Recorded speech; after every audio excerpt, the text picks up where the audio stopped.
One of these 5 weak points can turn into a $1,500 intake valve job, and every single 3.5 EcoBoost Ford has ever built has it working against it before the truck even leaves the factory floor. I've had this engine apart on my bench more than any other Ford makes, both generations, and these 5 failure points show up on nearly every one of them somewhere between 60,000 and 150,000 miles. None of them will strand you on day 1. All 5 are quiet, all 5 are cheap to catch early, and every single one gets expensive the longer you wait.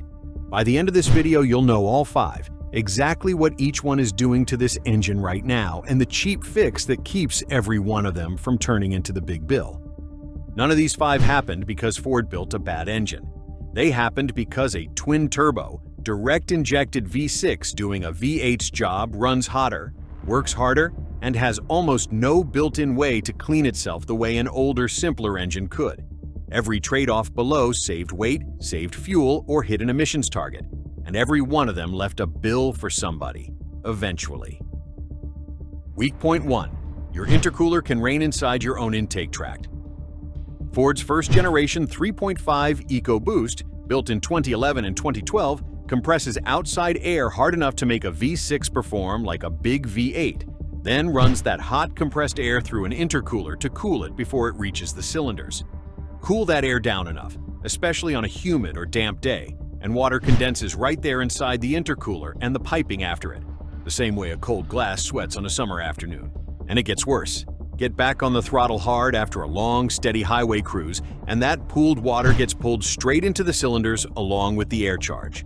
Water doesn't compress and burn the way an air-fuel mixture does, so the result is a stumble, a misfire, or a sudden loss of power right when you're asking the engine for the most.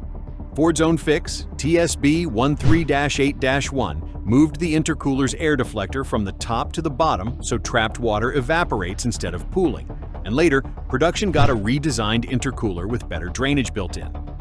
I had a 2012 F-150 come in because the owner had a hard stumble every time he got on the highway after a rainy morning commute. Codes showed random misfire across multiple cylinders with no other cause found. That truck had never had the TSB done. After the deflector and intercooler update, the stumble never came back. Result? On an early 2011 or 2012 truck that never got that update, the fix is a shop job in the low hundreds, not the low thousands, versus a truck that stumbles and hesitates exactly when you need power the most, on a wet on-ramp. A known TSB versus an unpredictable miss at the worst possible moment. That is the choice. Weak point 2.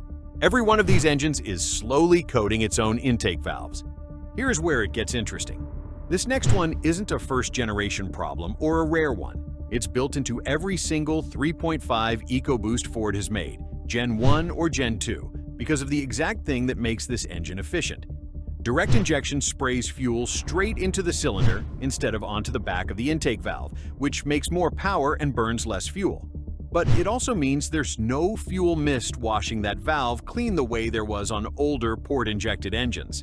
Every mile you drive, a little more oil vapor and combustion residue bakes onto that valve, and nothing ever rinses it off. Ford doesn't have an approved cleaning procedure for this, and generally recommends replacing the affected parts instead of chemically cleaning them, in part because a cleaning done wrong risks damaging a turbo, bearing, or seal nearby.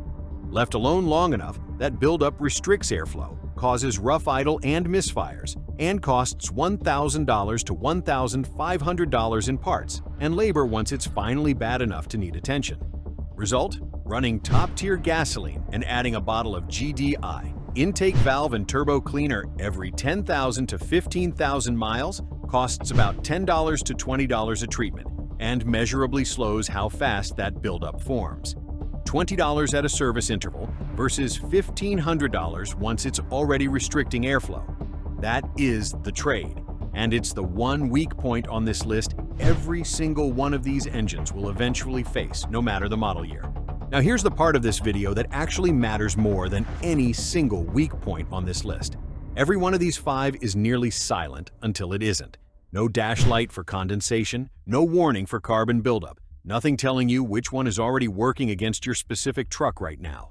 Hit subscribe now, because the next 3 include the $2 part almost no owner has ever heard of, and the one that just got its own nationwide recall. Weak point 3.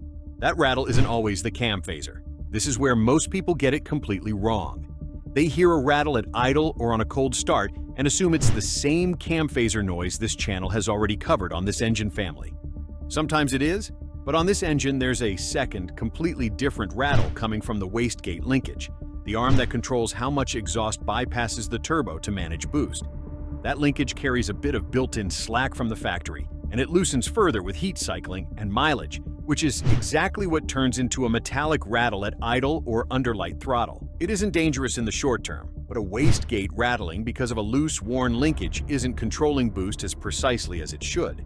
And a turbo that occasionally runs outside its intended boost range doesn't fail on day one. It just doesn't last as long as one that stayed inside specs its whole life. Owners have fixed this one for as little as $7, a simple spring added between the linkage and an anchor point on the turbo housing to take up the slack. A fix that shows up again and again in owner forums because it directly addresses the play causing the noise. An aftermarket actuator runs closer to $100 if the linkage itself needs replacing outright. Result? A $7 spring or a roughly $100 actuator now versus years of imprecise boost control quietly working against the same turbo you're depending on for another 150,000 miles. That is the choice. Weak point 4. The $70 part that prevents a $1,400 cascade. Stay with me, because this next one is two inexpensive plastic valves, one on each valve cover, and almost nobody replaces them until something bigger has already gone wrong. These valves manage crankcase pressure, venting blow-by gases back into the intake so they get burned instead of leaking out. On this engine, they fail asymmetrically. One side goes bad well before the other, and a failing valve creates too much vacuum in the crankcase, which pulls oil vapor into the intake and the combustion chambers right along with the air charge. The symptoms show up as a rough idle, worse fuel economy, and rising oil consumption you might chalk up to normal wear instead of a $70 part. Documented cases show a PCV valve ignored for as little as 15,000 miles, generating over $1,400 in downstream repair costs, gasket failures, sludge buildup, a contaminated catalytic converter, an oil-fouled mass airflow sensor, because the part that finally got expensive was never the actual problem. Result: both PCV valves replaced as a pair run $65 to $85 in parts. Ignore the early symptoms, and that same neglect compounds into a $1,400 repair bill built entirely out of parts that were never the real issue. $70 versus $1,400. That is the math on the cheapest fix on this entire list. Weak point 5. The one that didn't exist the last time this channel covered this engine. But don't stop there, because the newest weak point on this list is less than a year old. In July of 2025, Ford recalled more than 850,000 vehicles, including 2021 and 2022 F-150 ES built with EcoBoost power, for a low-pressure fuel pump that can fail from internal contamination in the jet pump, worse in low fuel conditions or hot weather. A failing pump can starve the engine of fuel entirely, which means an engine that can stall while you're driving it, not just a check engine light. Ford's own recall documentation, number 25S75 with NHTSA, confirms the cause. A supplier changed its manufacturing process on this pump in mid-2021, and the parts coming out of that changed process weren't holding the internal clearances they were supposed to. Owner notification letters went out starting July 14, 2025. As of this recording, Ford is still finalizing the actual repair parts, which means plenty of owners have already gotten the warning letter with no appointment to schedule yet. I've already seen one of these recalled trucks come in with an intermittent no start and a fuel pressure fault that cleared itself before a scan tool could catch it happening. Exactly the fingerprint this recall describes. The owner hadn't opened his mail that week. The letter was sitting on his kitchen counter the entire time. Result: run your own VIN on Ford's recall site today, whether or not a letter has shown up yet, because the fix itself will cost nothing once parts are available. The only real cost here is not knowing you're already on the list. A 5-minute VIN check versus finding out your fuel pump is the reason you're stalled on the shoulder. That is the choice, and it's the highest stakes one on this entire list. None of these 5 are the kind of problem that strands most owners on day one.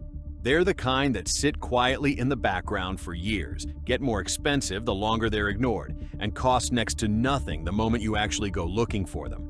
A cheap fix only stays cheap if you catch it before it becomes the other kind.